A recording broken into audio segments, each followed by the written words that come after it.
एक छोटे से गांव में रमेश अपने परिवार के साथ रहता था। उसका परिवार बहुत बड़ा था। माँ, पिता, पत्नी और दो छोटे बच्चे। लेकिन घर में शांति नहीं थी। रमेश के पिता और पत्नी के बीच अक्सर तकरार होती और रमेश इस खींचातानी से परेशान होकर चुप रहता। माँ हमेशा कहती, बेटा, परिवार में प्यार और सम्मान सबसे जरूरी है, लेकिन जब एकता टूटती है तो सब बिखर जाता है। रमेश इस बात को सुनता, लेकिन उसे अनसुना कर देता। एक दिन घर में बहुत बड़ा झगड़ा हो गया। रमेश ने गुस्से में कहा, अब बस, मैं सबके साथ नहीं रह सकता, मैं अपने परिवार को अलग ले जाऊंगा। यह सुनकर माँ पिता चुप रह गए, लेकिन उनकी आंखों में गहरी उदासी दिखी। अगले दिन रमेश गुस्से में गांव के बाहर एक चाय की दुकान पर बैठा था। चाय वाला बूढ़ा आदमी था, जिसने रमेश की परेशानी भांप ली।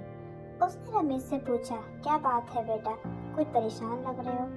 रमेश ने कहा, घर में हर रोज झगड़े होते हैं, मैं इस सब से तंग आ गया हूँ, अब अलग होकर ही शांति मिल सकती है। चाय वाले ने मुस्कुराते हुए रमेश को एक चाय दी और कहा, चाय पियो, थोड़ा सोचो, मैं तुम्हें एक कहानी सुनाता हूँ। उसने कहा, यह चाय देखो, इसमें पानी, चाय की पत्ती, दूध और चीनी सब मिलते हैं। अगर इनमें से किसी एक को निकाल दो तो क्या यह चाय इतनी स्वादिष्ट रहेगी? रमेश ने जवाब दिया, नहीं, सब मिलकर ही तो इसका स्वाद बनता है। चाय वाला बोला, बिल्कुल, परिवार भी चाय की तरह है, हर सदस्य का अपना अलग महत्व होता है। अगर एक भी हिस्सा अलग हो जाए तो परिवार का स्वाद फीका पड़ जाता है। झगड़े तो हर परिवार में होते, लेकिन एकता और प्यार बनाए रखना हमारा फर्ज है।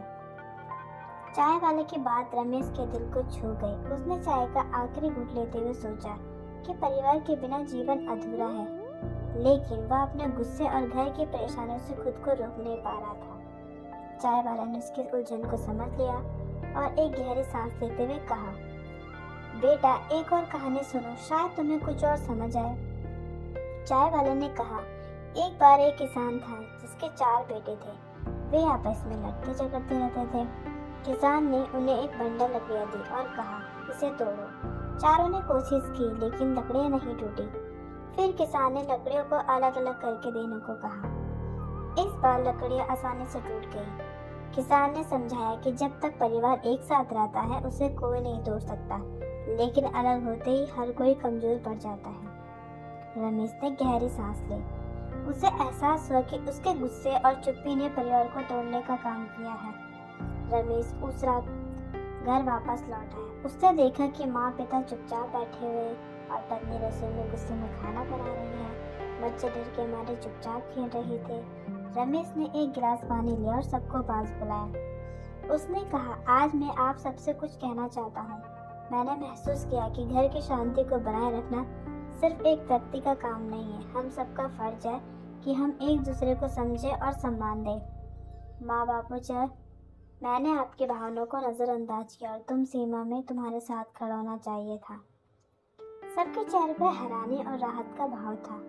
माँ ने कहा, बेटा, यह घर तुम्हारे कारण ही पूरा है। अगर तुमने अपनी गलती स्वीकार की है तो यह सबसे बड़ी जीत है।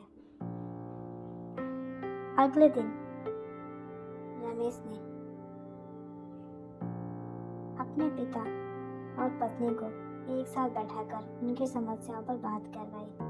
उन्होंने खुलकर अपने विचार साझा किए और समझौता किया।